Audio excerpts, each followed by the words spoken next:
This is not Restless. Okay, I know you just want to get to the show, but I'm actually here to tell you that there's a way that you can get even more restless in your life. You can do that by going to patreon.com/The Restless Podcast, where there are 3 different ways, starting at just $3 a month, that you can both support this show and at the same time get even more content. At least 1 extra episode a week, and often more. Not to mention the Restless Telegram channel that you'll have access to 24/7 to interact with all the other patrons. If you want more Restless in your life, this is the way. Go to patreon.com/The Restless Podcast. Okay, back to the show.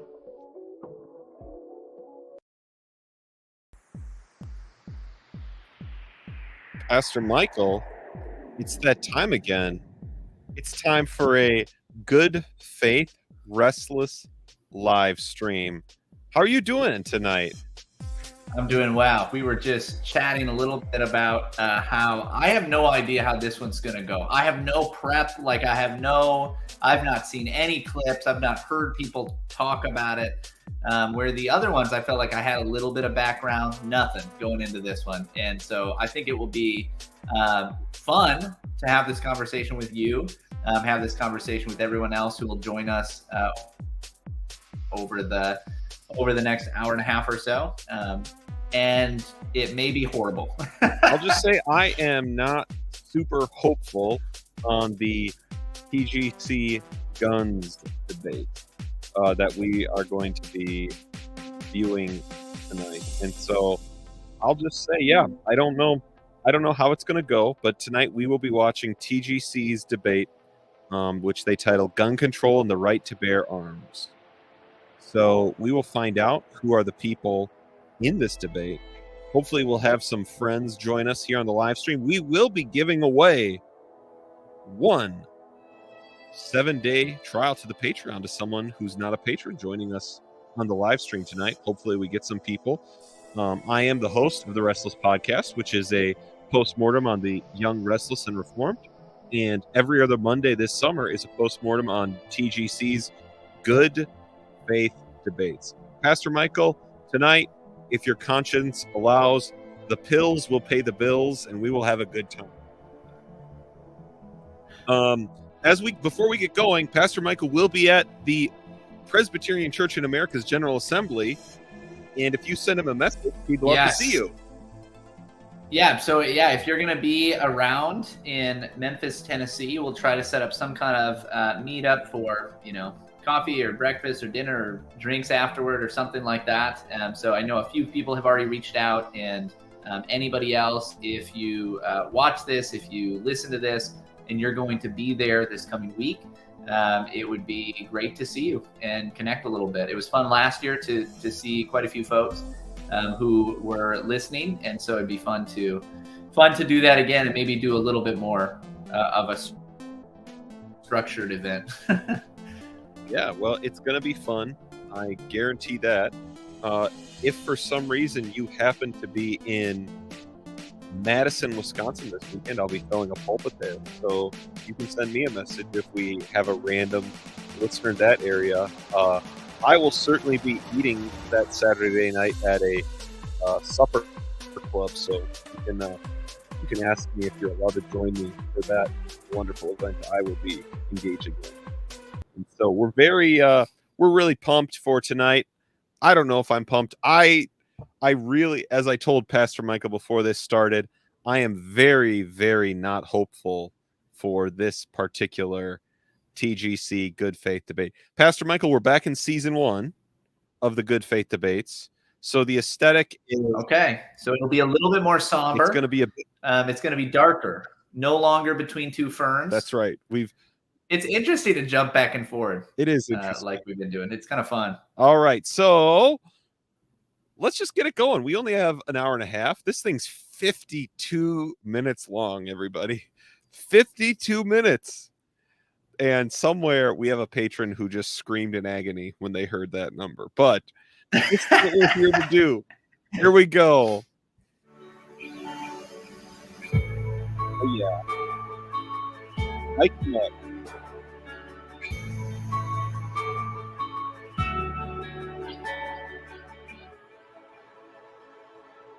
Man, which do you like better? Which feel? I don't know.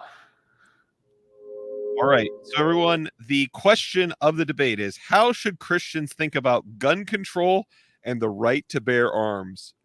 Let me just say, wow, what a question. So that is going to be tough. Pastor Michael, should we particularly should we mention any baggage we might bring into this? Maybe the only thing to say is we live in Wisconsin, where the general populace is going to be much more comfortable with guns than probably many parts of the country. Yeah, Obviously, although both of us live either in or near some you'd call politically progressive cities in Wisconsin. But I live in the country. I have a farm in Wisconsin. I think that should at least tell you a little bit about me. And I'm not a huge gun guy, by the way. I'm not like going to gun shows. I'm not like stocking up a ton on ammo yet, because I just haven't started yet, but I really should. But I'm not like a prepper. I don't even know that much about guns. I've taken hunter's safety, which was, normal. And at least in this area, again, it's just normal for most people to have that. And yeah. I've been trained in other ways, right? In different ways with firearms, but it's minimal. I feel very comfortable with a gun. I am not like I wouldn't consider myself like a gun nut, like people will ask me, I'll talk to somebody who is really into guns, and they'll ask me, what kind of handgun do you have? What kind of this do you have? And I'll say, I think it's this. I don't really know. So that's where I'm coming in. I'm very comfortable with guns. Mm-hmm. I'm not maybe, I don't think of myself as an extremist when it comes to owning guns. Yeah. I like most people, including women and children in the state of Wisconsin, took hunter safety. And I went through hunter safety with my family and I, never intending me to probably ever actually use or touch a firearm in really any way beyond that. But again, it's basically something everyone in Wisconsin does. We are probably, I mean, I literally don't know how you could easily answer this question in a helpful way. So I'm sure TGC will do a magnificent job with this, but yeah, I mean, I don't have a comfort with guns. I don't, but I think that is probably compared to a good amount of the wonderful people in Wisconsin I know. And so I've been around guns, I've shot guns, but Michael and I have hunted together. That was a particularly fun endeavor on our part. We did. I forgot that we went hunting together, Matt. I hope we can do it again. So let's get into this thing. This is an interesting question. So we'll see how it goes. On February 24th, 2022, Russian troops launched a massive military invasion of Ukraine. In response, Ukrainian President Zelensky posted this on Twitter: "We will give weapons to anyone who wants to defend the country. The right to bear arms is no abstract right, and the debate over it is no ethereal debate. If ever we needed a picture of how important the right to bear arms is, Russia's invasion of Ukraine has given us yet another one." What should Christians think about gun control and the right to bear arms? That's the question before us in this good faith debate. And the answer is simple. Pro-Ukraine. Because Jesus Christ commands us to love our neighbors as ourselves, Christians have a moral duty to protect every person's right of existence and of self-defense, which includes the right to bear arms. I will demonstrate this assertion in 3 phases. First, I will show biblically that human beings have a basic right of self-defense, or to say it another way, a right to preserve their own existence. Second, I will show that Christians have a moral duty to love our neighbors by protecting this right. And third, I will show that the right to self-defense in the modern world includes the right to bear arms.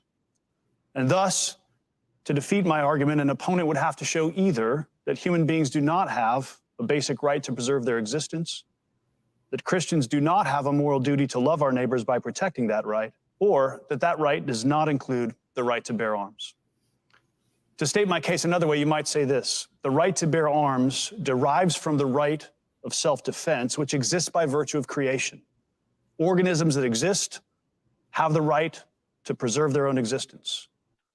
And because loving our neighbors includes protecting their right to existence, we have a moral obligation to protect the right of self-defense in society, and that includes the right to bear arms. So let's start with a very simple fact. Organisms that exist have a right to preserve their existence.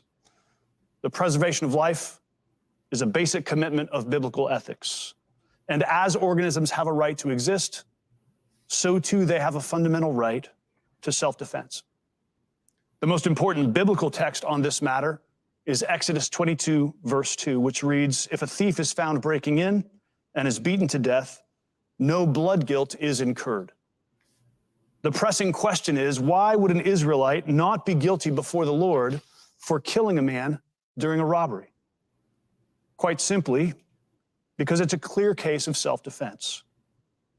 In the Talmud, the rabbis offer this commentary on the text. It's as though the thief was considered dead from the start. Here the Torah teaches, if someone comes to kill you, kill him first. Let me just say, the Bible and the Jewish common law tradition assume the basic right of human beings to self-defense. Than any of the other Greek and Roman law also recognize this basic right. The Roman orator Cicero, in a speech before the court during a self-defense trial, asked, "What is the meaning of our swords? Surely we would never be permitted to have them if we might never use them. This, therefore, is a law, O judges, not written, but born with us. If our life be in danger, every means of securing our safety is honorable. For laws are silent when arms are raised.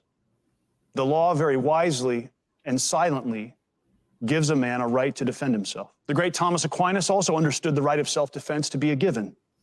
In the Summa, he writes, "Inasmuch as every substance seeks the preservation of its own being, whatever is a means of preserving human life and of warding off its obstacles belongs to the natural law." In the Reformation tradition, Francis Turretin states the matter quite plainly.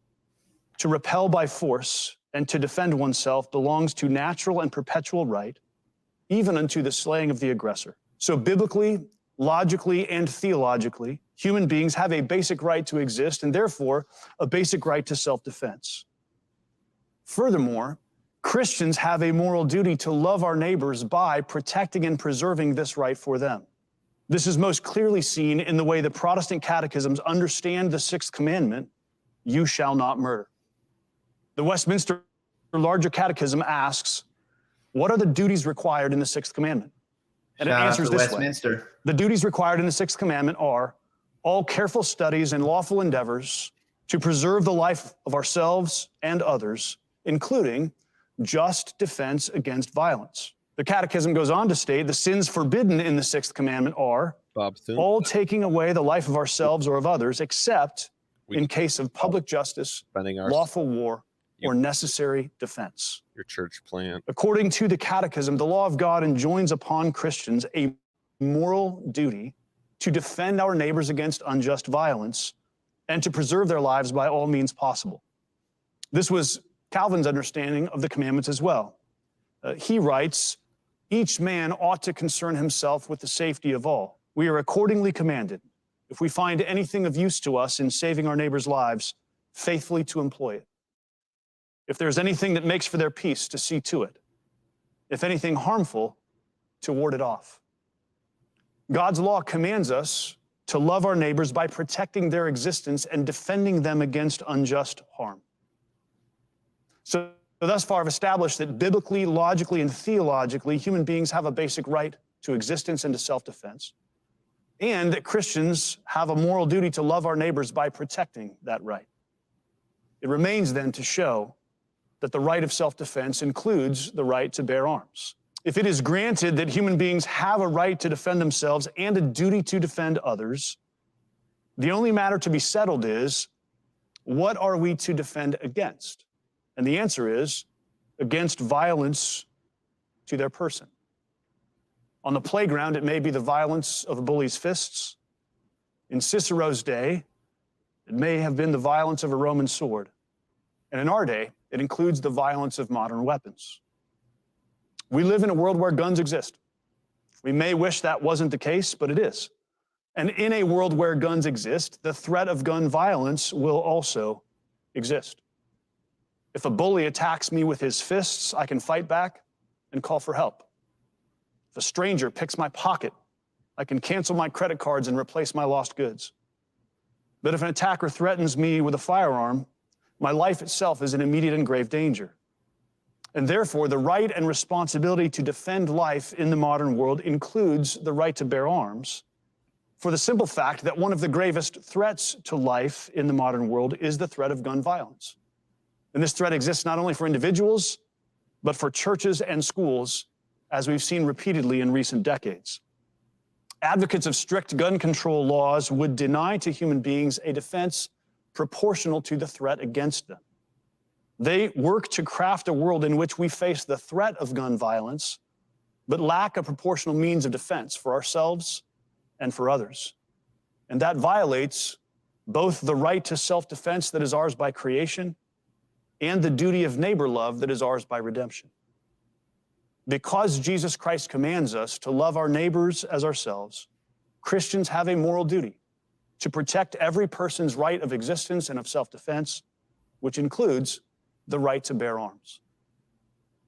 In closing, let me speak briefly to what I think is the strongest argument for gun control in the modern world, and that is this, that we are better off to entrust the defense of ourselves and others to the government and to its agents.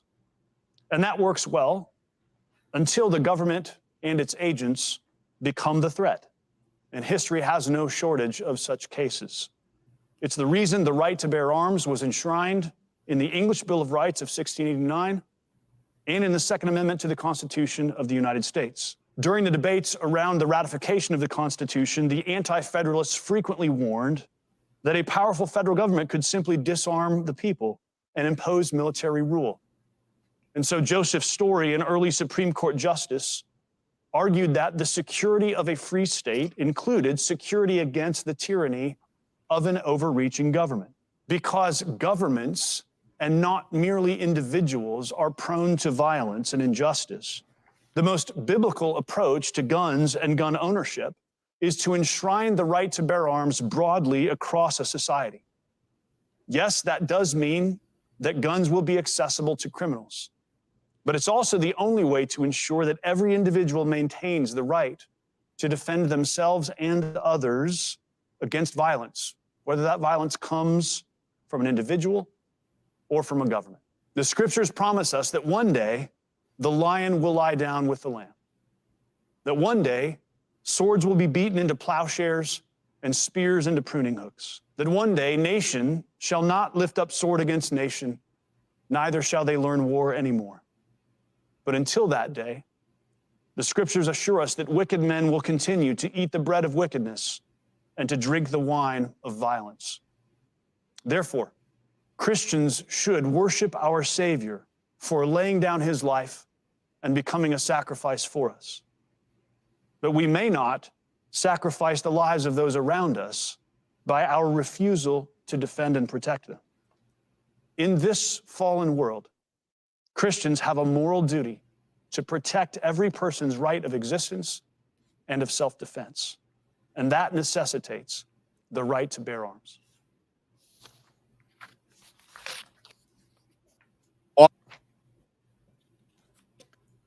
Well, it's great to be with you. Thank you for having me. There is a long... Wow. Man, I can't hear you. Oh, I said... Maybe it's just me, or are you muted? Oh, I was muted. Oh. I said the man walking up to the microphone has a thick accent, making me pretty uninterested in his opinion. So, Pastor Michael, Bob Thune, a Acts 29 pastor.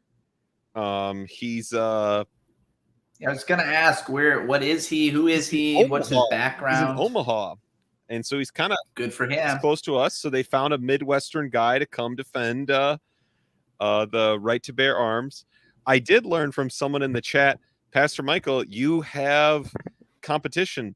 The Man's Church has 6 podcasts, Pastor Michael. You are way behind. Not even you need to really jump on this. So I'm working on it. I'm working on it. And you like Bob Thune could start your podcast with "Don't worry, everyone. I have a very mainstream opinion," and state your support for Ukraine. I don't know. I don't think people are really doing that anymore. I think that I guess that is passe now. Is that what has happened? So, what, sticking up for Ukraine? Yeah, or it seems like people don't do that anymore. I think you're just in too many right-wing, sides of the internet, Matt.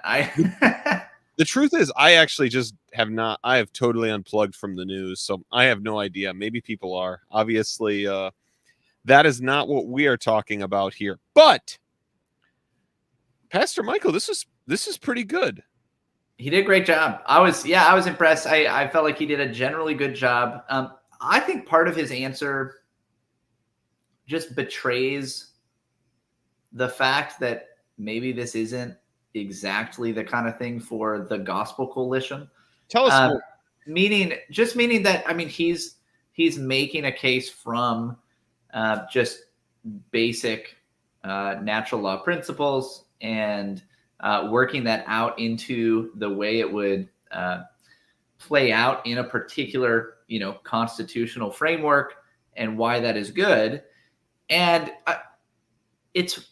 I guess I'm not against TGC doing that necessarily, but it does just seem like a little bit out of their wheelhouse, if that makes sense. When you're trying to be the people that, hey, we're coming together around the gospel. Now, obviously, we know that's not what they are, right? We know that that's not them. It'll be interesting to see how they move forward, especially once the moderator gets in and whatever this next guy says, which God bless all of our Australian listeners. And we know that there are a lot of you, and we love you guys. I have a feeling that he's not going to be too keen on guns. Yeah. When he sounds to me like he must be Australian. If he comes, I could be wrong. If he comes from a continent where there is not a single gun in a home, it's potentially predictable where he may land. But here's the thing: I do agree with you, especially when we're getting into gun control and right to bear arms. We are stepping pretty far out from Pastor Michael. He is from London, just so you know. He's not an Aussie, so we'll is that worse? Is that worse? It also betrays, hey, I'm from Wisconsin. I don't know everybody's accent. So I just don't. We'll see. In London, where they've talked about knife, I only heard a little tiny bit of it. So yeah, where they've had to talk about knife control. So I think, but I do think something that would be very helpful, and this is, I'd be interested to talk to Bob Thune or anyone about this. I think Christians do need help with thinking through self-defense according to the Bible. I think there's a lot of bad thinking. I think there's a lot of challenges to it. But yeah. Well, even just in the young, restless, and reformed world, you do have. I mean, on the one hand, obviously we had certain kinds of bravado, but it usually didn't come out in like gun culture. It wasn't really that kind of bravado. But a large portion, when you think about like the John Pipers and guys like this, really enshrined pacifism as like the way that you should handle yourself as a Christian at all times, in all ways. Obviously, everybody knows John Piper's famous for saying some pretty extreme things as far as not defending his family, his wife, if violence was being done to them, because he doesn't know if the guy attacking them is a Christian, right? So like that's the kind of thing that I guess I've come to expect from the Gospel Coalition world.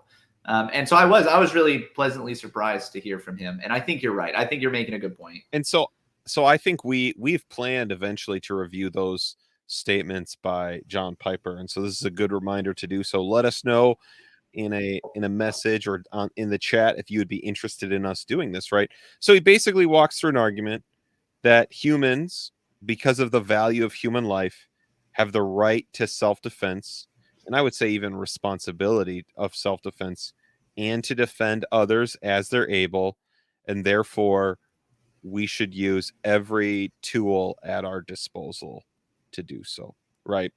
And so I think the only thing that he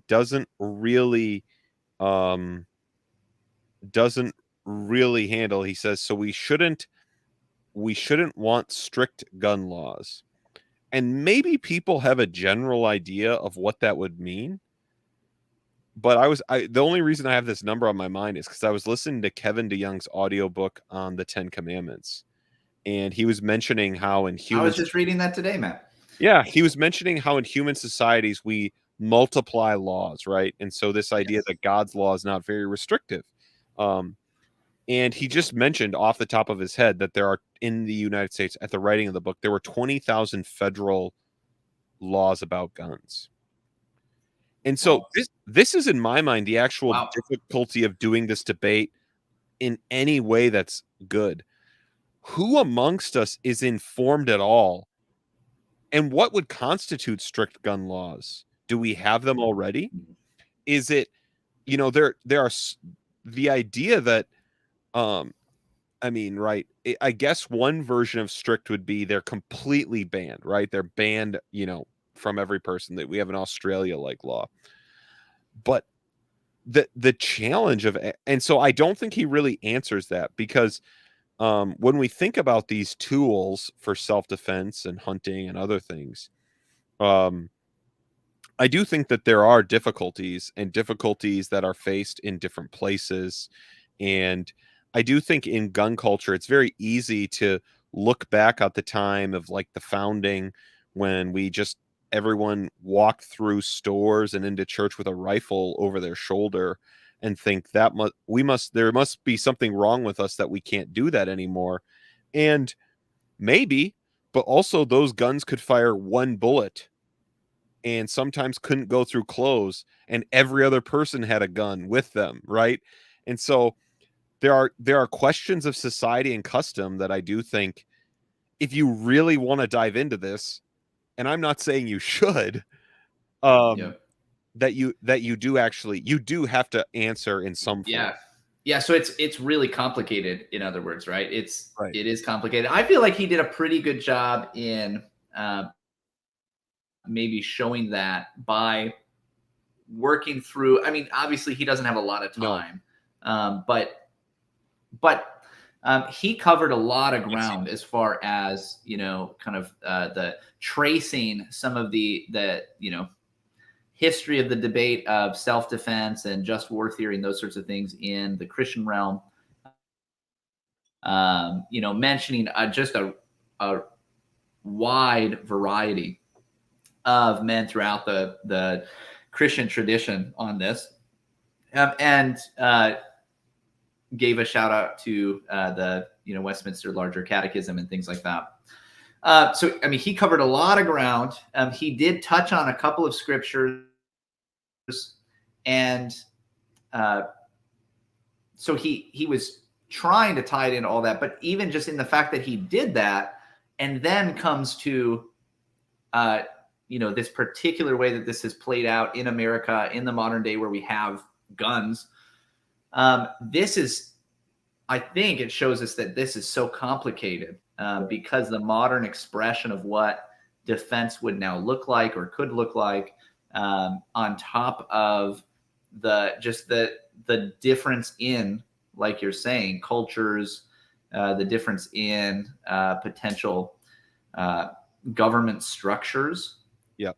It's just a lot. I mean, there's just a lot of things. Now, it doesn't mean I don't love talking about it. It doesn't mean that I don't mind having a conversation about it, but it does mean that, I mean, it is complicated. Even, I mean, you just mentioned, hey, even right now, in the US, where, we're known for having so many guns, there are 20,000 gun laws on the federal books. When Kevin DeYoung's writing that book, my guess is that there's even more now. Right. And that doesn't include all of the state laws. That doesn't include a lot more, right? So it just shows you that there's a lot of complicating factors. And usually this conversation is brought down to the bumper stickers, right? Like it's just, do you want everybody who hates the lives of other people to have guns, or do you want to restrict it?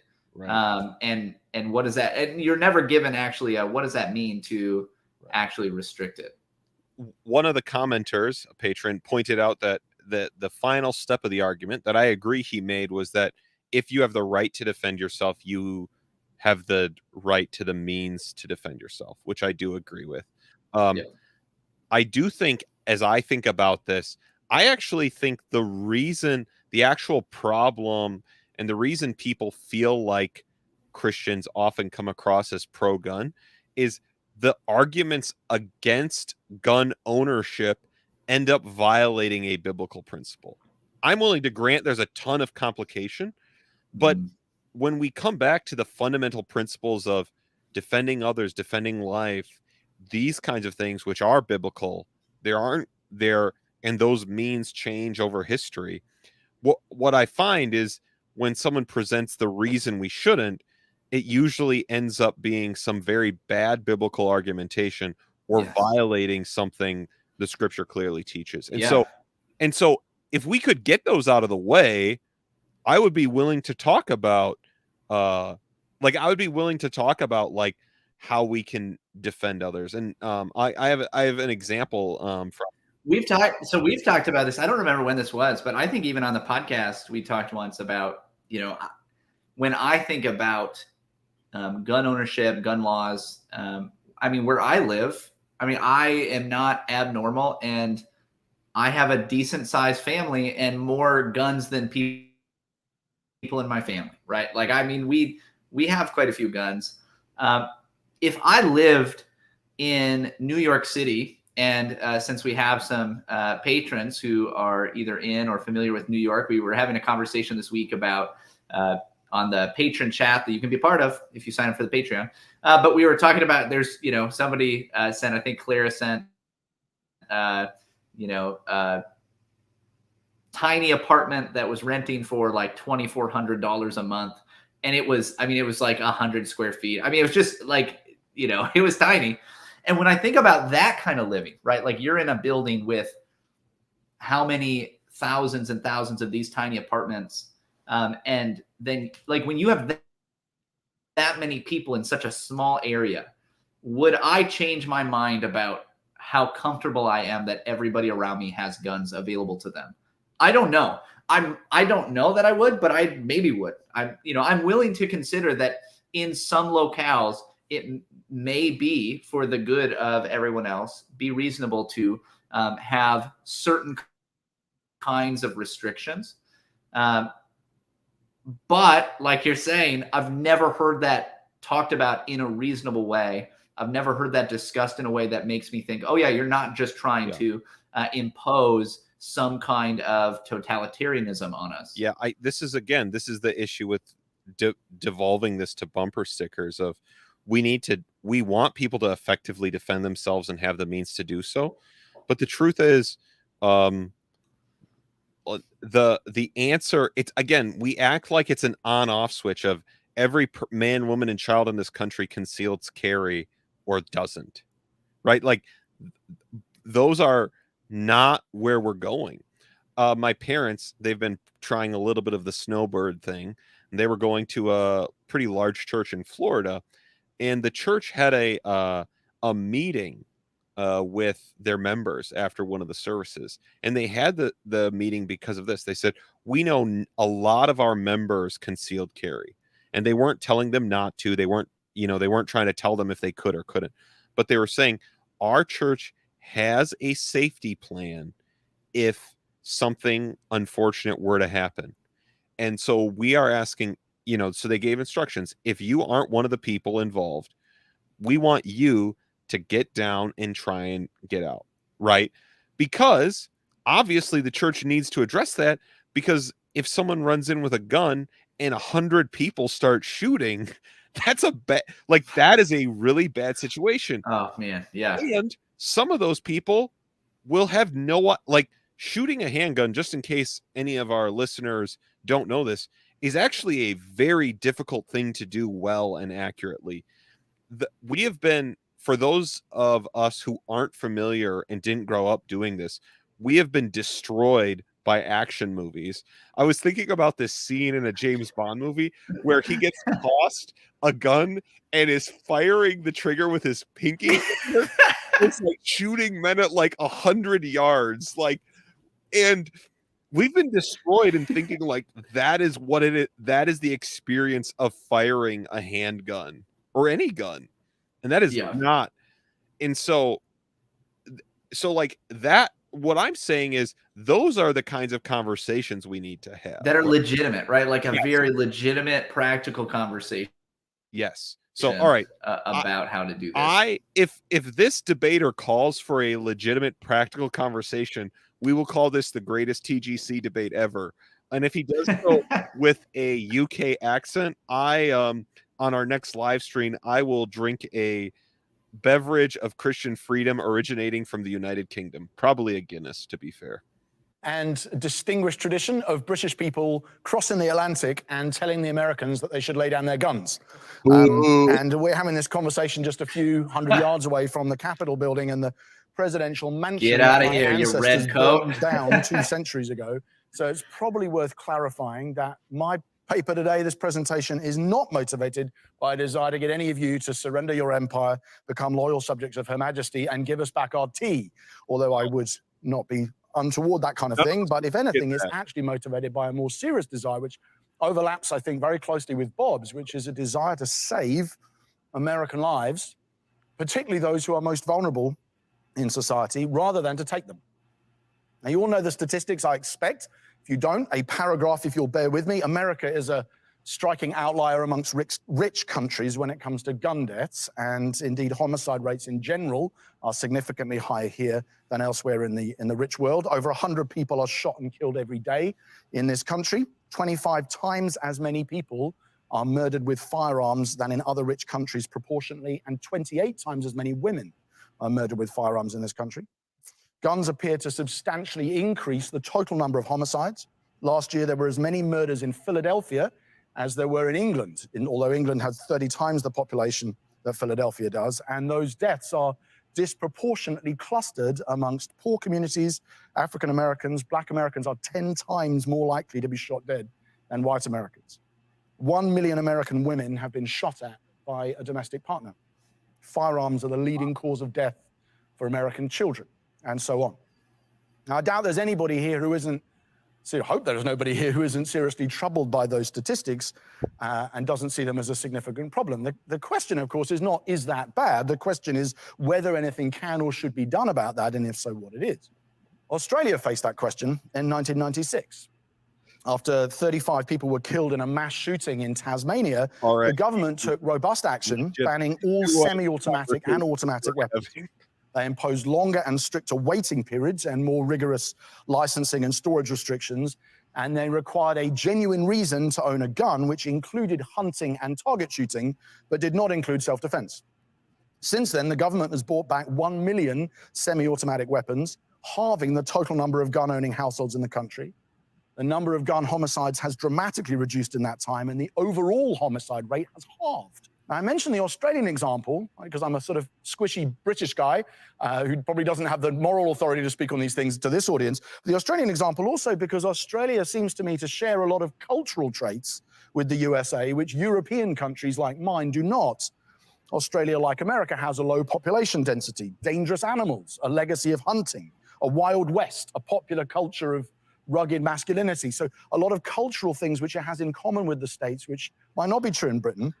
But it also has a tragic recent history of mass shooting. And interestingly, it shares with America a high popular support for tightening firearm restrictions. Of course, there are additional political and legal obstacles to reform in the US, which do not exist in Australia, but that won't trouble most people in this audience because pro-life Christians in this country have a track record of advocacy for what they believe is right in the face of congressional intransigence or whatever. Now, my case today basically involves 4 claims, and I've already made the first 2. I'm going to save the 4th one till the very end for fear of losing the audience. I hope I'm reading it correctly on that front. But the first 2 claims I've made are these. 1, gun violence is a massive and tragic problem which afflicts America far more than comparable nations and disadvantaged Americans significantly worse than anybody else. And that is a grievous injustice. That's the first claim. There's a problem. The second claim is that international examples suggest that this injustice could be reduced if tighter gun restrictions were applied. And domestic examples do as well, because regression analysis comparing US states has shown that greater restrictions are strongly correlated with lower gun deaths. Now, there's a lot of debate, unsurprisingly, about which drives which, but the correlation is itself interesting, I think. The third claim I want to make is that the benefits of tighter gun control, both for potential victims and for the communities in which they live and die, outweigh the limitations on personal freedom that they involve. As I said, I'll save the 4th one for later. Let's assume for a moment that no one here is proposing an absolute ban on all potentially deadly weapons for all citizens. Okay. So I don't propose a ban on carving knives. I don't propose a ban on baseball bats or moving vehicles, even though all 3 of them can be used to kill people and have been. There you go. I don't even propose a ban on hunting rifles or target ranges, both of which are actually legal in the UK, and both of which I have used myself, for what that may be worth. But on the other hand, at the same time, I'm going to assume that nobody here believes that there should be no limits on the potentially deadly weapons that a citizen can own. I would be amazed if anybody watching this thought that a private citizen should be allowed to own nuclear devices or cluster bombs or howitzers or VX gas on the grounds that a well-regulated militia is necessary to the security of a free state. In other words, you have both extremes, and I don't think anyone's really at either of those positions. There may be some, but that's certainly not where I am. I'm pretty sure it's not where Bob is either. In other words, I suspect that most of us already believe that citizens have the right to bear some arms and that the right to bear other arms should be infringed no matter what the Second Amendment says, and so on. And put differently, there's a spectrum with carving knives at one end and weapons of mass destruction at the other end. At the light end, we might issue a warning on the packaging, or refuse to sell them to children, or restrict their carriage in public spaces, including the space in which I'm speaking now, in which guns are not allowed. At the heavy end, we would refuse anyone found making or owning one of those heavier items of domestic terrorism. And the rights in each case are not absolute. They're balanced with the right of other people to cut up their steak. In other words, that's why you're allowed to own a carving knife. They all play baseball. But they're also balanced with the right not to be blown to smithereens while walking home from the office. We think the benefits of using carving knives are greater than the risk of being stabbed by them. Meanwhile, we think that the personal freedom to own a Molotov cocktail is dramatically outweighed by the chance of killing or maiming an innocent person. Our assessment of where something sits on that spectrum, I think, is a function of lethality, how many people it could kill, teleology, what it's designed for, and utility, what it's typically used for.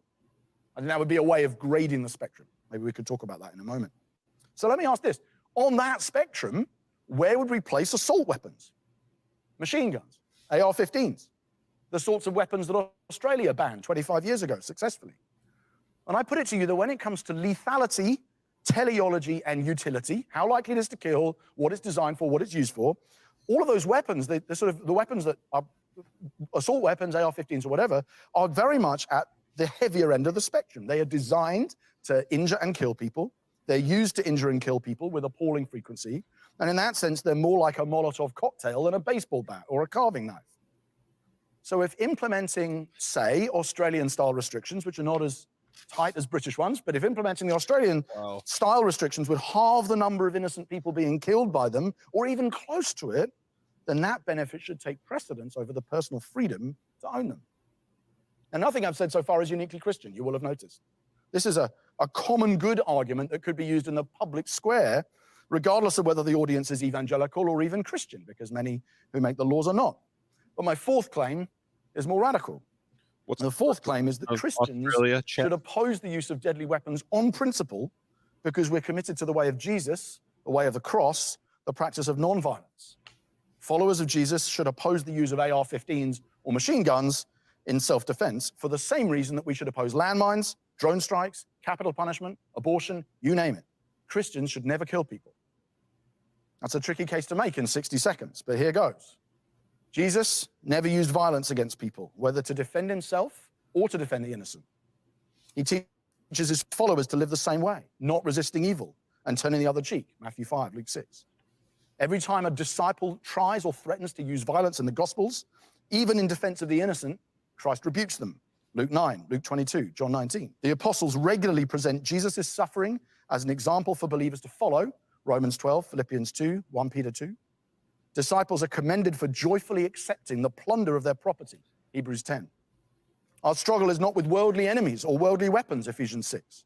Christians conquer not by killing, but by dying, by the blood of the Lamb, the word of our testimony, and not loving our lives even unto death, Revelation 12. And every church father before Constantine who addressed the subject, Origen, Tertullian, Cyprian, Lactantius, Athenagoras, agreed that killing image bearers of God is always morally wrong. Now, I'm not naive. I know my audience will almost entirely disagree with me on this, and that's fine. But be that as it may, there is a strong common good case for tighter gun controls in America, perhaps along Australian lines, which just war advocates could happily support. The stakes are high. During this debate we're having, 10 Americans will be shot and killed during this brief, I apologize, shot during this brief debate. They won't all be killed. In Britain, we average 1 gun death per week. And the reason why I submit to you is encapsulated by Hilaire Belloc at the end of the 19th century, and albeit writing in a very different context. He said, whatever happens, we have got the Maxim gun and they have not. Thank you. All right, Pastor Michael. Ooh. By the way, boy. we are the chat right now, just so you know, the chat wants to own tanks and F-16s and warships. So I'll tell you. I knew there'd be some. I know there's always like that side of things that's like, well, you wouldn't want to own a nuclear weapon. I'm not against it. That's what I thought we'd get from at least some. There's an eagle. There's an awesome. eagle. You guys are carrying an American flag flying through our chat for these people right now. So, Pastor Michael, here. It's hard not to when you get somebody who's like, listen, I'm from a radically different place. Let me tell you why what you're doing is completely wrong. It's hard not to be defensive, right? And I'll try not to. I think we should try not to be. Yes. And that there is this idea that, like, if you're going to make me be consistent, I'm going to be consistent in probably a way you don't like, right? Yep. But again, I think that the issue in the end of the day is that we're dealing with the sinful reality. We aren't dealing with perfect outcomes. So yes, I mean, but here's the problem with his presentation. He does what I said. The problem with the strong con of this position is they violate certain biblical principles in their argumentation. Yes. So I'll let you keep going, but I'll jump in there too. Yeah, I'm not going to go to that. I'm going to say, in my opinion, the strongest possible case for that he started with is the idea that would we agree to severely limit firearms if it would truly save X number of lives? Yeah. Right. Man, I just, you might not be persuaded by that. I definitely hope that is at least a compelling idea to you. Yeah. Right. Like that if this is what you don't want to be so like you don't want to be so defensive. And so I know that for those who are who feel like they've like had people attacking this particular right and they feel like they have to push back, that it's going to be easy to in a sense become cold and indifferent to what are legitimate concerns. To what are legitimate injustices, things that really are bad. And we don't want to do that. We don't want to shut that off. And so you're right. I think we should be willing, if it were true, that this would actually be of benefit to your neighbor, should we at least consider it as an option? I think that's at least a compelling argument. And even if we don't, even if we wouldn't end up agreeing on what that would mean, we can at least grant that that's not just the like, oh, you libtard, horrible person kind of like that is like a thing a thinking, caring person could try and conclude. Like if they genuinely believe that, right?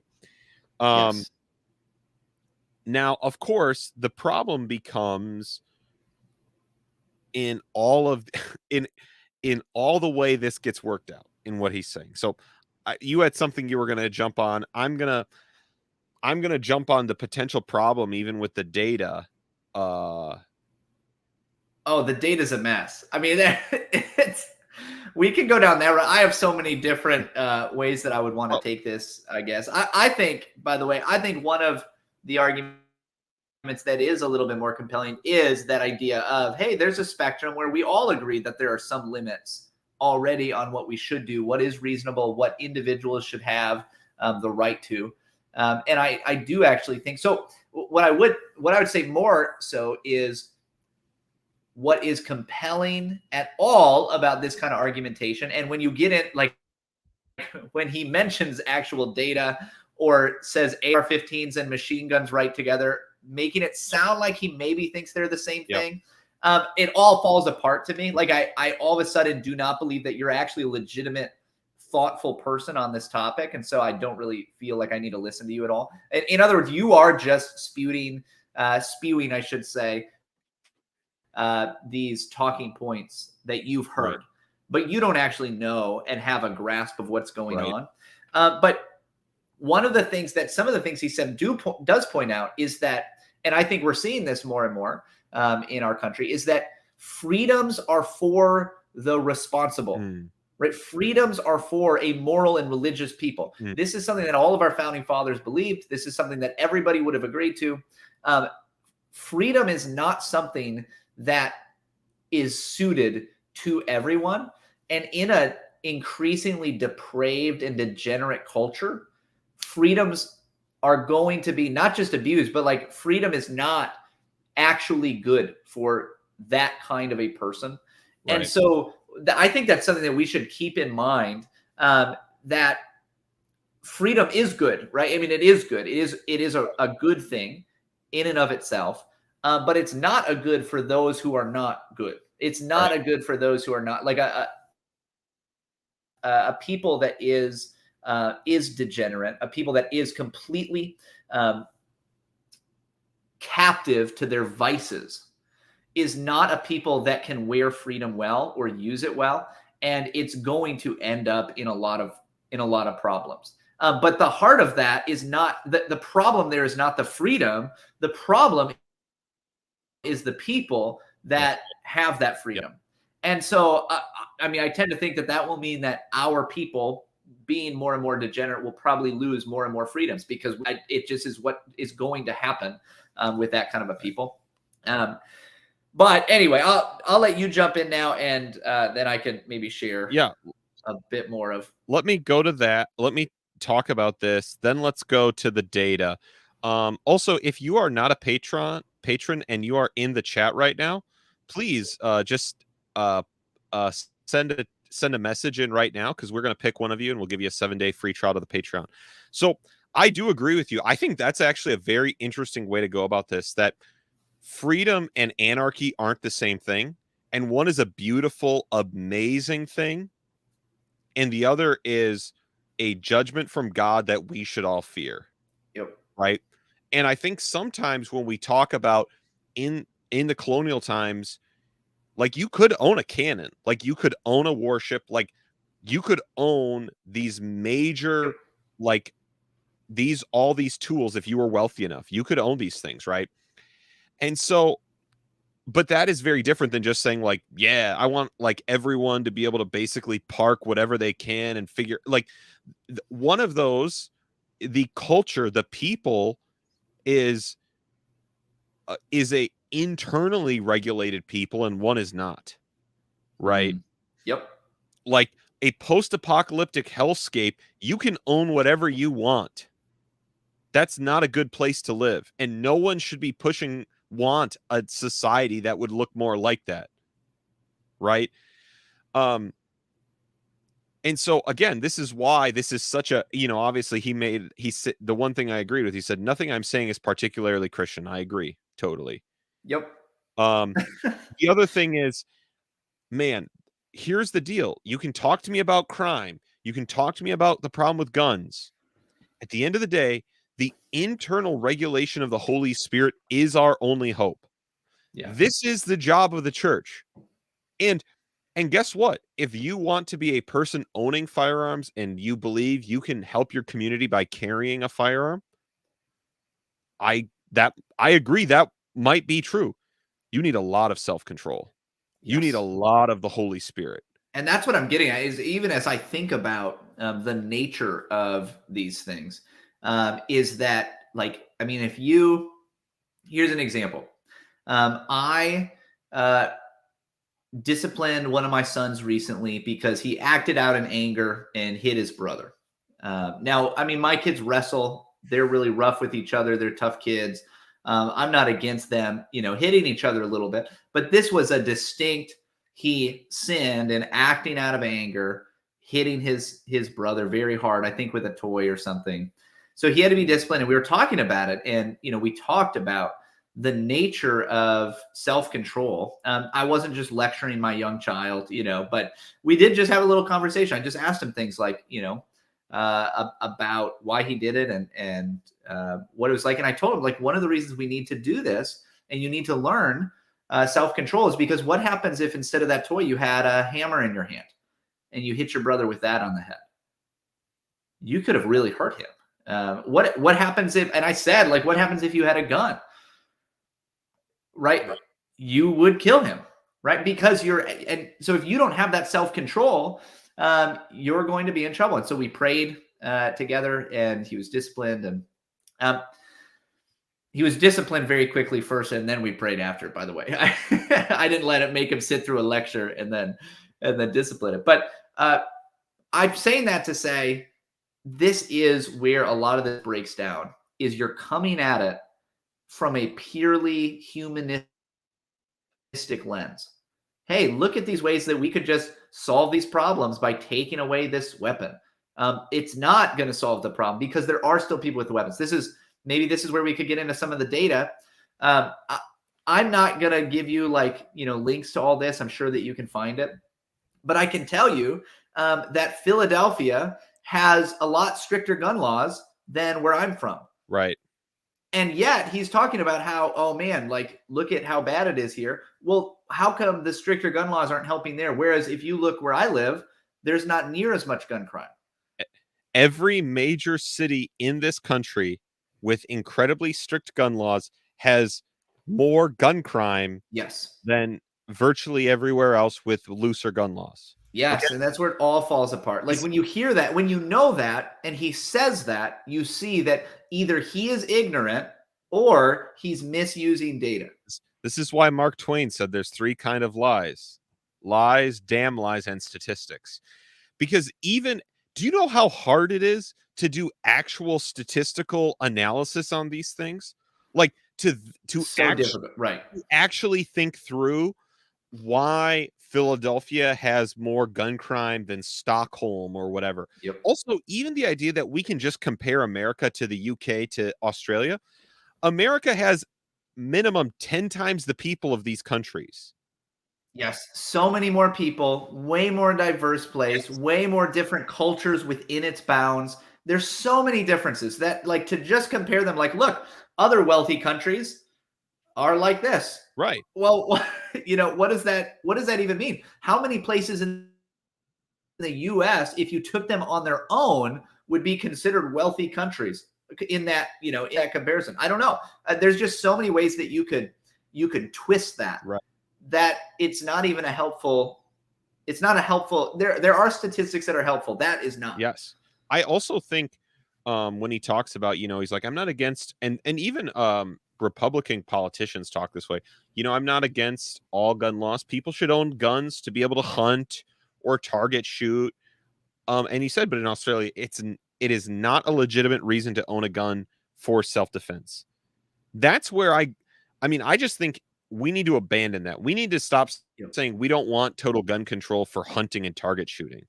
Like, if this is a tool for self-defense, then I'm pro it. And I actually think, I think part of the force of this argument is the unfamiliarity so many people have with guns. People like me, like, who do not feel particularly comfortable around a gun.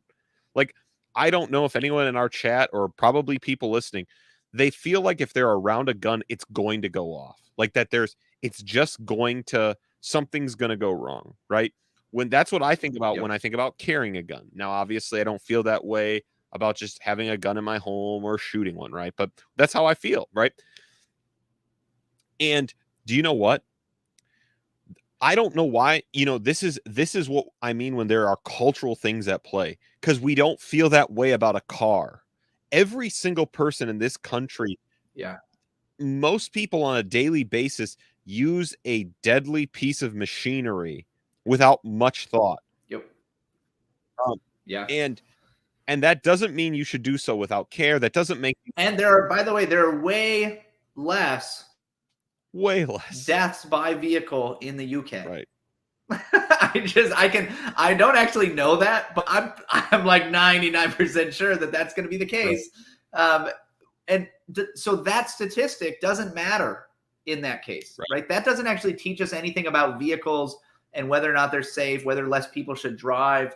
And it's the same thing when it comes to guns. Yeah. And so again, when we get to this, especially when it was shocking where he's like, and no one should, and we'll come to this because he makes 3 Christian statements, all of which are wrong. It's like, it is the moment where it is like, it's amazing. I don't know how you were able to find a way to make everything you said wrong. But right, he talks about no Christian should ever defend themselves with a Molotov cocktail.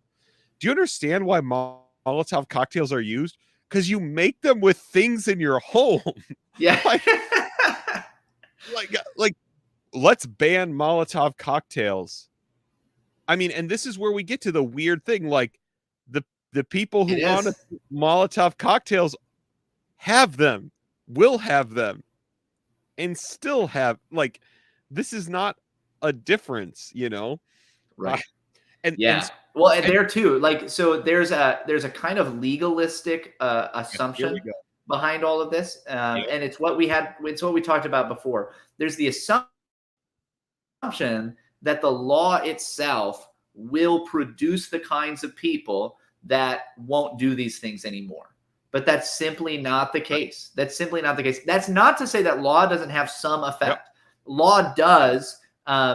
It does constrict what you're able to do at times, right? It does limit it. But to think that it would somehow just drastically change everything overnight, it just isn't the case. Yeah. By the way, the fact that he opposed capital punishment, we can tee off on that in a moment. We have someone, I believe, so far, Graham Fowler has announced he's not a patron and has put some interesting stuff in the chat. So Graham, congratulations. Get in contact with us. We'll get you a free trial to the Patreon. You got it, man. So this is one of the legalisms. It is. Here's one of the sentences he then said. Christians should not use an AR-15 in self-defense. This is where things get insane, my friends.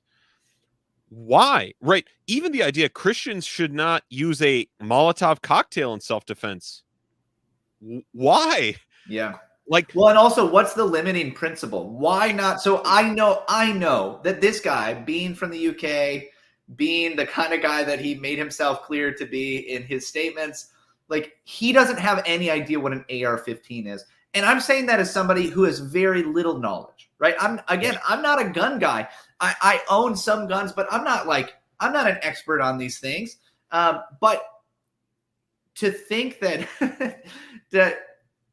I know that he doesn't know what he's talking about, right? Like, I know that he doesn't know what that is or what it does.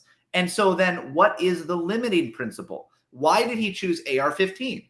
Well, probably because it's what's in the news, because it's a really popular gun, because people don't know better and they think, oh, AR, this must mean it's a kind of, assault rifle, and it's a fully automatic machine gun, which again, he put those two next to each other multiple times.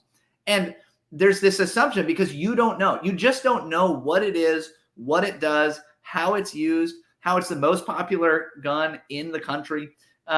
You don't know these things, so you assume a lot of bad. But if you then say, okay, well, you can't use that, you have to give me what the limiting principle is that says that doesn't then affect going hunting with a hunting rifle. Guess what? Most people use those for hunting.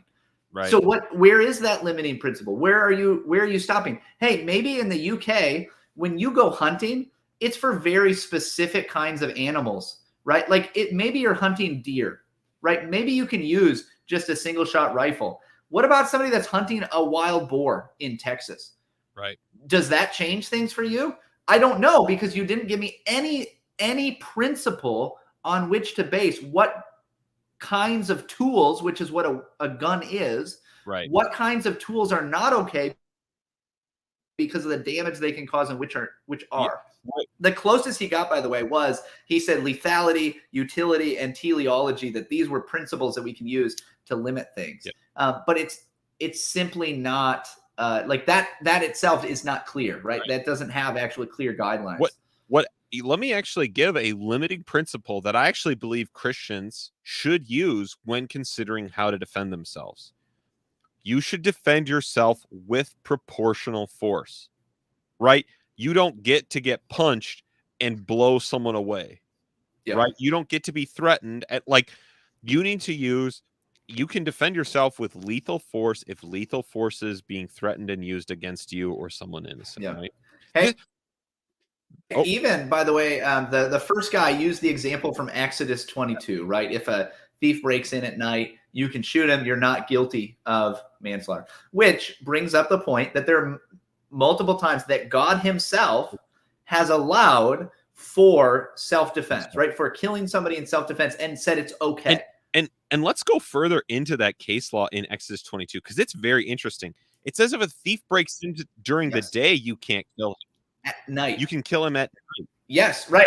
That's exactly what I was about to say. Why? Because of God's such a high principle on defending life, you don't get to fire on someone. You don't get to attack someone stealing property, because they don't have the right to your property. They should be caught. They should be punished severely. And if it's during the day, there's a much better chance that you see them, that there's a chance to follow them, that you can figure out who it is. Right. If it's at night, you don't know who it is. You don't know what they have. You don't know what their intentions are. Yes. And that's why because the priority is on the preservation of life. Then when it's not clear whether or not this person is going to seek to take your life, you have the right to defend yourself up to that level. Right. But you don't have the right, by the way, to kill that person and then go find their whole family and kill them, right? It's not just you get to do whatever. Vengeance is forbidden. Vengeance is forbidden in the Bible, right? That's right. The example to take that Exodus example into a modern day, it would be like the difference of me coming down my stairs and seeing a man breaking into my child's window, right? The force I get to use at that moment is different than if, I see someone running out of my house with my laptop, right? I don't get to fire on that person in the back as they run away, right? These are different things. Now, here's the other thing he said. Here's another really bad thing he said. Christians are never allowed to kill people. Are never allowed to kill people. Now, someone in our chat, Graham, who has won a trial on the Patreon, mentioned he also opposed capital punishment, because obviously this is what beggars belief. You have to. Yeah, you have to. You have to be a radical pacifist, like an extreme radical pacifist. It is a shocking and extreme position to not think the Bible teaches capital punishment is a legitimate and God-demanded punishment for certain crimes, mainly and probably almost exclusively the taking of human life. Yep. It is repeated throughout the Bible, starting with Noah, continued, we see in God's law to Israel, God tells them that they have the civil rulers who are not Christian in the Testaments, that they bear a sword to bring God's wrath, right? This is an extreme position, right? If Christians can't kill anyone, all the soldiers who fought in World War II from the UK are in sin. This is a totalizing statement that under no circumstance can a Christian kill someone else, right? This is, I mean, I think it's shocking. And then the final one he brings up is, he says Jesus' teaching forbids any kind of what he called retaliation, which I agree with. But this is the self-defense and retaliation. That is sneaky. That is sneaky. Self-defense and retaliation aren't the same thing. No. Right? And what's interesting is when you read Jesus's words, I looked up one of the verses because it's there's a lot of striking verses that Jesus says. For example, where'd it go? Come on. There we are. Nope. Okay, so Jesus says in Luke 22, at the end of his life, right? He knows the disciples are going to become outlaws. He knows they're going to be on the run. They're going to be on the move. And he says, but now let the one who has a money bag take it, and likewise a knapsack. And let the one who has no sword sell his cloak to buy one. Jesus instructs the apostles to buy swords at some point. Right? It's interesting. There's this fascinating moment, right, in John's gospel, I believe, where the disciples say, Jesus, look, here are 2 swords. They're at the Last Supper. And Jesus says, it is enough. Now, a lot of times people say Jesus is saying that's enough of any talk like that. I actually think what he's more naturally saying is we have enough swords here. Why? Because his will was to be crushed by the Father, to die for sins, the disciples, he was not getting an army together. He was not raising a militia. Obviously, if they were raising a militia, they would need a lot more swords. They would need to become a fighting band, right? These men are thinking like, the Davidic king is here. It's time to be the Davidic band again. Yeah. But when Jesus tells them 2 swords is enough, 1, they were laying around and they were with Jesus. 2, Jesus says you have enough. What would they have enough swords to do? That if they were in the open country and they were assaulted, they would be able to turn back attackers, right? They could defend themselves. Jesus is looking, when he tells them to buy a sword, he's like, times are going to get so bad, you may be in positions where you'll have to find a way to defend yourself. Yeah. Jesus doesn't want that. Jesus would rather them have cloaks and knapsacks, but recognizes there are times where that is not the case, right? Yeah. Well, and also so it has to assume whenever you get these guys who are seeking this kind of extreme radical pacifism, which is that what's going on here, like with TGC, as we've talked about how they're trying to decide, hey, what's in and what's out. The first guy was pretty straight down the middle, conservative, historic Christian understanding of, the use of self-defense to preserve life. This guy's pretty extreme. And is that what's going on? They're kind of saying, hey, maybe we should allow these extreme guys as, a legitimate position, even if it's completely contrary to the vast majority of the Christian witness throughout history. But you have to have a radical break in the Testaments, right? Because you have to say that there's nothing for us to learn from the fact that Abraham raised an army from among his men to go and to save Lot, right? Even though we are children of Abraham, we're heirs of Abraham, even though Abraham is held up as a great man, right? You have to assume that is so radically different, and God is so radically different that could never be done today in a way that is righteous, in a way that is okay in the eyes of God. And that's just something that I don't think that you can get to biblically, right? You have to say basically a few phrases of Jesus in the Gospels, like you've pointed out, not even everything that Jesus says in the Gospels, but a lot of what Jesus says in the Gospels to his disciples. That's all we now have.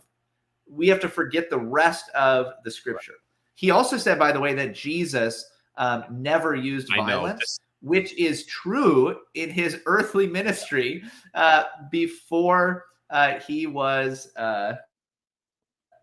before when he came to be killed, right? When he came for that purpose. But that's not the whole of Christ's work. That's not the only thing that Christ does. And actually, the New Testament is full of references to the kinds of violence that Christ himself will carry out. That is just and right. Not to say that we get to carry out the same kind of vengeance that the Lord does, but to say that, yeah, Jesus has nothing to do with violence ever is simply not biblically accurate. Right. This, yeah, totally agree. That was the thing that one of the things that drove me crazy.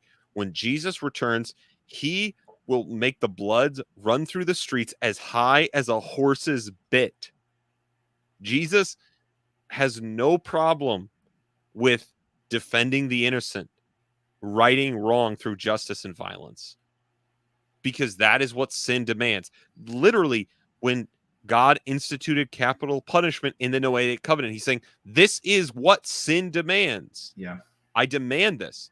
Now, the other problem with this absolute view is, as a Christian, do I have the right to call the cops? Can the cops come and save me? Yeah, right. Because what are they going to do? They're going to come and use violence to protect you if you are in trouble. Threat of violence. They're going to legally restrain someone. If I did it, I was just at the park the other day with one of my kids, and there had been a homeless man that somebody had maybe called. Maybe he had been kind of screaming right next to this park with all these children, and was just kind of causing an uproar.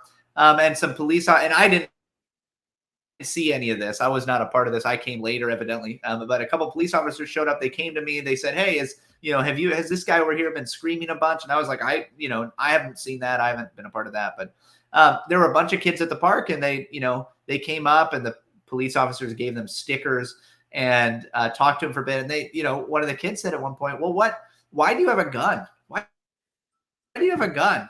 And the police officer said, "Well, to keep you safe and to keep us safe." And it was like a nice little interaction. It was kind of an interesting little interaction to watch. But yeah, that's what they're going to do, right? Like, they're going to come with violence, potentially to stand in the way so that they can protect you and use that violence against someone else. Is that okay? Is it okay that you don't have to get your hands dirty so you can say, "Oh, well, I'm a pure, innocent, pacifist Christian because these other guys have to go and sin on my behalf," basically? Unfortunately, pacifist Christians end up being the kind of people that rely on other people to defend their life, property, and freedoms. That's the ultimate. That's where this thing always ends up falling apart, is, well, I'm going to be a pacifist because the cops have guns. Now, obviously, there is a difference between the state's right for violence and mine. Yeah. I don't have the right to go prosecute criminals, enact the capital. Like, I don't have the right to engage in the kinds of things they do. I'm simply saying Christians and individuals have the right to self-defense, right? That's very different than investigatory powers, all the kinds of things like, right, what the police were doing, right? If that's a public park, and that homeless man is acting wild, right, my duty is to help me and my family and others with me to go away, to move in the other direction, right? And call the police if I think it's a disturbance. I don't have the right to yank out a gun and try and get this guy out of the park or get a baseball bat, or, right? That's not my right. I don't have that right. That is what the state is legitimately there to do. Now we got to watch more of this debate, because we have been doing this for an hour and 20 minutes, and we just have we're almost out of time, and we've just been lambasting this guy. I mean, and I have no problem with that, by the way. It was not good. It was not good. So here we go. By the way, in the chat, we're not going to talk about it. There was a great conversation in the live chat. This is why you should join on the live stream, about people discussing about why people, and especially women, like AR-15. So the feds, just so you know, you might want to check out our chat. That might be interesting to you. All right, well, thank you both for both of your Yeah. arguments. I am going to start with you, Bob, and I'm going to kind of start off where Andrew finished. So my question is, how then do you apply Jesus's teaching on the Sermon on the Mount where he says, "But I say to you, do not resist the one who is evil, but if anyone slaps you on the right cheek, turn to him the other also"? Yeah, excellent question. And I think that is the question for anyone who wants to make a case for the right to bear arms. And the way the mainstream theological tradition has answered that question is just to say that that Jesus's ethic there is one that Christians are free to apply personally, but obviously we don't expect countries, nations to apply that ethic in the same way, right? Or to say it the way Frederick Dale Bruner says it, Jesus isn't saying I should let someone slap my neighbor's cheek also. It's an ethic I'm free to apply personally, but it does not apply to the protection and defense of others. And so, though Andrew's certainly correct that the earliest history of the church, the first 300 years, almost across the board, there was a understanding that Christians should not serve in the military, shouldn't use violence in any way. And so there's maybe some fun conversation we could have about what changed. You know, people want to blame that on Constantine and all of that, but it is interesting to me that the mainstream theological tradition since Augustine would say there's freedom here for Christians to, that Jesus is not intending to undo the Old Testament law related especially to the protection and defense of others. That's helpful. All right, Andrew, you did mention you've shot a gun before in your argument. You've been hunting. In what context? I'm curious. No, I wasn't. I was. All right. So what we have just done is we have just decided to do Bible interpretation, everybody, which is fun. We should do Bible interpretation.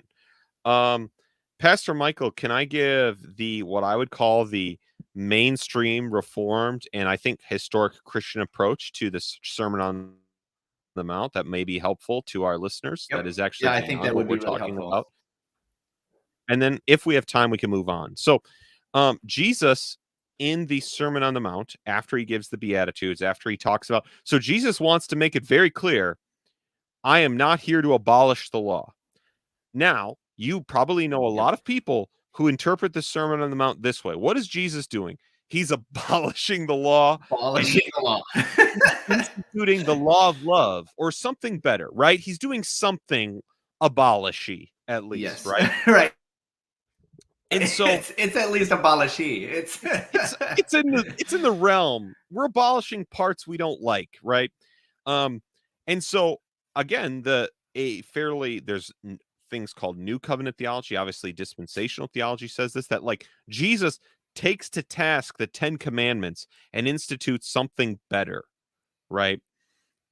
This is not the belief of Reformed Christians. This is not the belief of the majority of the church in church history. And so I actually think the primary problem with this understanding of what it means to turn the other cheek, I actually think Bob could have given a better answer when he says this is something we can choose to do, but it's not something we would expect everyone to do. It's a very strange answer if Jesus is giving authoritative moral teaching. Right. That's very strange. So let me read the verses that take this. And so this comes in the section of the Sermon on the Mount that we call the antitheses. Every single one begins with Jesus saying, you have heard it said, but I say to you, but I tell you, right? So the actual difficult interpretation that you have to come to understand all of these statements is, what is he talking about they've heard said? Now, some people will say, you've heard it said, he's overturning some law, Old Testament teaching they knew. That's not the mainstream opinion. So here is you have heard it said. He says, Jesus says, you have heard it said, an eye for an eye, a tooth for a tooth. But I tell you, do not resist an evil person. If anyone slaps you on the right cheek, turn to them the other cheek also. So Jesus is confronting a teaching, an eye for an eye and a tooth for a tooth. Now, what is he quoting? Now, he is quoting, this is why the view that he's overturning the law actually comes into play. But we must remember, Jesus specifically said, I'm not overturning the law. Yep. He's quoting a penal code from the Mosaic Law. The Mosaic Law used proportional punishments for any crime. So if you injured someone's eye, you were to lose an eye. If you caused them a hand, you were lost a hand. If you caused their life, as we know, capital punishment, you lost your life. This wasn't compared to most ancient codes in the day where, like, there's it's the good old Aladdin song that we've now censored out, right? Where we'll cut off your hand if we don't like your face, right? Like, there was the code of Hammurabi. Like, if you stole, we cut off your hand. Yep. Right? And so there was this. And it was common, right? Somebody, okay, you come and you harm me. Okay, I'm just going to kill your whole family. Exactly. Like, that's not an uncommon practice. There's a lot of vengeance going on. Exactly. A lot of lawlessness, in a sense. A full, like, when especially at that point in human history, when we existed in tribes and clans, a slight of almost any kind meant we're going to try and kill every man, woman, and child related to you, right? So the question is, why is Jesus quoting penology to people as their interpersonal life? Well, what it seems like is all of these things. Why is he talking about a righteousness that exceeds that of the Pharisees? Yep. It seems like he is confronting the Pharisaical interpretation of the law that in that day. Yes. And he's saying, instead of the Pharisees being the really holy people, which is how we interpret them, Jesus is saying they're the people who have degraded the actual teaching of the Bible. A hilarious twist, the opposite of how we think today of what we think they were doing, right? So what it seems like is the Pharisees took this statement of Mosaic penology and said, this is the kind of retaliation you can engage in your personal life, right? So whenever someone's, you can engage in retaliation as severe as you received, right? And so Jesus is teaching against personal retaliation, teaching against personal vengeance, which they were abusing the Mosaic penology to come. Now, this one is actually one of the harder ones to interpret, because he's actually quoting verses. There are others you can look at that are very clearly not what the Bible teaches. But do you want to add anything to that? I just think that is some important concept.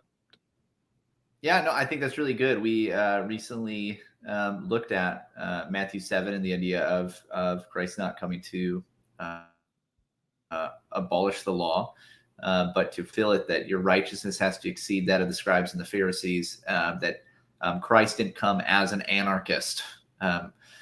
Sorry to all you out there who really wanted that, but it simply isn't true. He came to fulfill the law, and fulfill doesn't mean therefore there's nothing for us to learn from it, and we're just moving on from all that stuff because God changed his mind and does things differently now.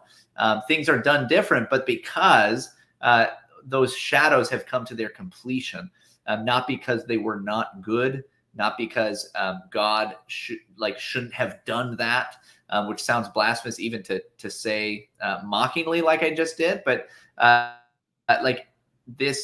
it's not as though God had said it's okay for sometimes to take the life of another, and then says, you know what, I was wrong about that. I wish I hadn't said that. That's not what's going on when Christ comes onto the scene. Christ is the same God who gave these laws. And so you have to reckon with that if you want to actually make sense of the scriptural interpretation on the use of force or violence. All right. So we are going to go slightly over because we are going to get to the end of this section, which ends in like 2.5 minutes. And it'll just make it an easy place for us to pick up where we record. Great. Maybe we won't get through this whole thing, but we'll get through at least some of the interesting parts. We might not watch the conclusion because, those are never the best. So here we go. So I was in the cadets at school, and so we had to fire SA-80s. It was like at target ranges, that kind of thing. I think when I used a hunting rifle, it was the firing of the gun rather than, I haven't actually shot an animal, but I used it, I think probably clay pigeon shooting or something like that. I can't remember. I remember where I was. I don't actually remember I think it was one of those things where they fly things through the air, and so it was a lot of fun. But I've kind of mentioned it because I don't know that the principle of saying no weapon that could be used to kill somebody can ever be owned by anybody. Right. Which is at a more extreme level is the carving knife baseball bat argument. But I just thought it was worth throwing out because otherwise people think, he's an English guy. What does he know? So that's why I thought I'd throw it out. So Andrew, I do really appreciate the way that you make the argument in terms of unacceptable extremes. That's what you're getting at there. of what can be used as a weapon and where we would draw those lines.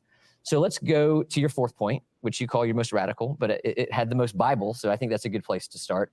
Do you think that there is a time for self-defense? And if you do, how do you align that with Jesus's command to turn the other cheek? I mean, I think it depends what you mean by defense, right? So, and I think obviously the word the word defense is very slippery because it goes from if I'm not prepared to kill somebody, I'm not going to defend them, and I don't think that's true at all. I think there are lots of ways of defending your neighbor, defending your neighbor's reputation on literally standing in front of the bullet, standing in front of the tank, whatever it may be. And the Christian tradition is obviously full of non-violent ways of defending people. So as to well me, as I don't think violent. the debate's really about defense. Like that isn't the terminology I would use, because I think the idea of defending your neighbor is a noble thing. And in some circumstances, the idea of defending myself, depending on what it is, I can defend myself against charges of false accusation. I don't think that's wrong. I don't think Jesus is saying don't in that setting. I think the issue with do not resist the one who is evil is I think you have to do a lot of wiggling to try and get out of it. If by that you mean somebody's coming to me and I think that they are going to attack either me or even someone close to me, and so I can kill them, I think that's a very difficult thing to square with don't resist the one who is evil. But I think defending doesn't only have to take violent form. It doesn't have to involve carrying a gun or even any kind of weapon. So that's why I would sort of want to disentangle defense as a word. I think it's, to be honest, I think it's a euphemism mostly for the right to own a gun that might kill someone. I don't think that's the same as defending something. I think there are lots of ways of defending yourself without violence, and many and you'd say we're just a few hundred yards from the Martin Luther King Memorial. You can defend people, and he did, without using violence. So to me, those two things are quite distinct. So that's probably how I start answering that. All right. Well, that was bad too. So let's just, oh man. So we knew, we had a feeling that this would go this way. So I want to say good question right? to our moderator, to Jim, right? So if Christians can ever defend themselves, how do you square that? Like if you're going to make this radical claim, if we can defend ourselves at all, if we can resist an evildoer ever, how do you square it, right? Because if you're going to take the absolutist position, well, sorry, like turning the Jews to the Nazis, right? Like if there's injustice in society, just say we accept it. That's okay. But man, it is. Well, I can defend somebody's reputation. Yeah, I guess you can. Right. Like, oh, I don't. So here's my question. If it has to be completely nonviolent all the time, right? Okay, somebody is attacking somebody that you love. Can you physically restrain them? Because that is violence, right? And you can hurt somebody in the midst of doing that if you're really trying to restrain somebody. Can you tackle them? Can you push them over? Can you tie them up? Can you again, what is the limiting principle of what you're saying? Because if you're going to be consistent, you got to go all the way, man. Right. Like, you got to go all the way, and it doesn't sound like you're willing to totally do that. Can you call the police? Right. We're back to that level again. Now here is the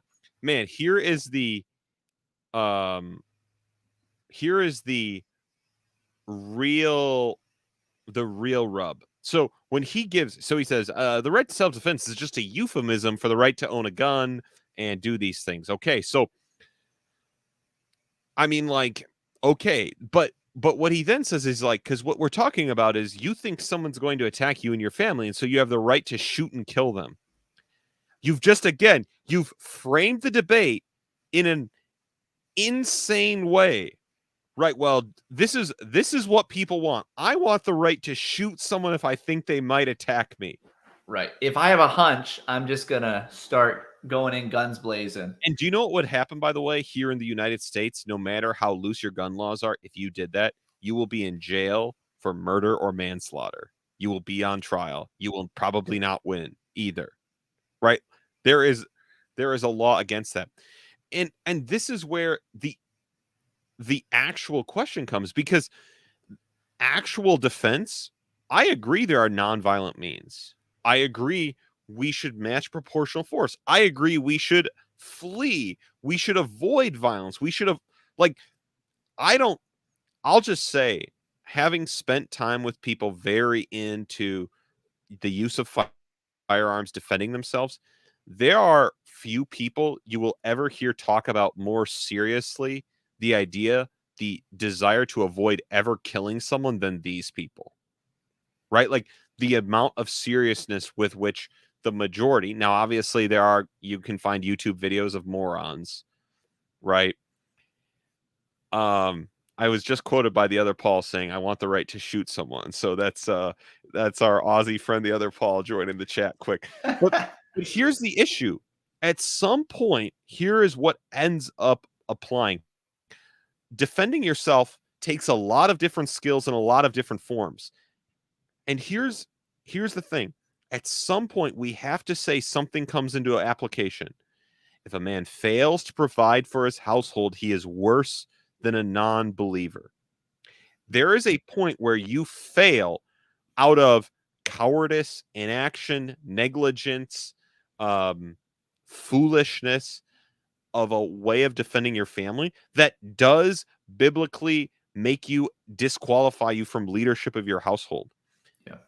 And now, as Andrew Wilson accuses me of, I'm just saying that means own a gun. Obviously, I'm not. Right? Like, that could involve locks on your doors. That could say, wow, family, we're going to not go this way. We're going to go somewhere else. We're going to, do all of these things. Yeah, there are a lot of ways. There's a lot of means of deterrence. There's, like we said before, even within the Old Testament law, there are ways that you don't just start. You don't start with shooting, right? You don't start that way. That's not what anybody is really arguing. If you are, and again, defense is a skill we learn, just like earning money, just like reading and teaching the Bible. If a gun is a tool, like we've said, if it is a tool, and that is what it is a kind of tool that does happen to be incredibly deadly if used in a particular way, like a lot of other tools, like vehicles, like a lot of things, then you need proper training, right? You need to know how to handle it, or it could be really dangerous. That's true. Everybody agrees. That's why we do hunter safety. That's why we have concealed carry classes. That's why people go to gun ranges to practice. That's why you do drills. That's why people learn how to handle their well. It's why they have gun locks and gun safes. It's right. Nobody's saying, hey, if I don't like the look in somebody's eye, maybe I should take them out. Right. Nobody's arguing that. At least not. Obviously there's crazy people out there, but none of us are saying that. And this is why nobody within the Christian world. Yeah. And this is why it is such a different thing, right? Because there is a person who's very unskilled with a firearm, probably someone like me, where that tool would not allow me to further defend myself. Now, someone might say, Matt, that is a tool you should learn to use. That is a skill you should acquire. And that is probably a valid idea, right? But this, again, the problem with these arguments that Wilson makes and so many people make is they end up violating a fundamental tenet of Christianity, right? They're against capital punishment, right? I just I don't you know. You have to be, because when you start with the premises that he does, you have to end up with, there's no place that any person should ever take the life of another person for any reason. That just, you can't get there from scripture. That's right. Sure. You can't get there. You can't get there from reason, but you definitely can't get there from scripture. That's right. And so again, if what I want is the conversation I didn't get. So our next live stream, I will not be drinking something to celebrate the UK. That's okay. But we will finish this wonderful debate, or maybe not finish it. We did not make it far. We talked about things. I hope this was helpful. I hope we did not. But we are going to record. I had fun. I have fun talking about it with you. Sorry to the Aussies in our chat. I did misidentify Andrew Wilson as an Aussie at first when we just heard a couple words from him. So sorry about that. Did not mean to lump him in with you guys. That's my bad. And so we will continue to please, if you somehow got a weapon, don't use it against us for just that, Right. That was not meant as an attack on your life. And so we will watch at least the back and forth, because I really think the back and forth of this debate might be where it's more interesting. So we will release that next Monday while Pastor Michael is at the General Assembly of the Presbyterian Church in America. And if you will be there, you should find him. Send us pictures. Please do. Yep. DM me, email us, whatever. And would love to catch up with anybody that's going to be there. Tell Michael to record a live show there that I can enjoy and watch with all of you. I will not be bringing a mic with me on the plane, so it would be on an iPhone. Yeah. Well, and that's it. I mean, that's it. It would not be good. It would not be good. Well, everyone, this has been great. We've been going for about an hour and 40 minutes. We are not super Gen Z streamers who can stream for hours, so we will call it. Thanks, everybody, for joining. Congratulations to the guy who won our membership to the Patreon for a little while, and we will catch you next time.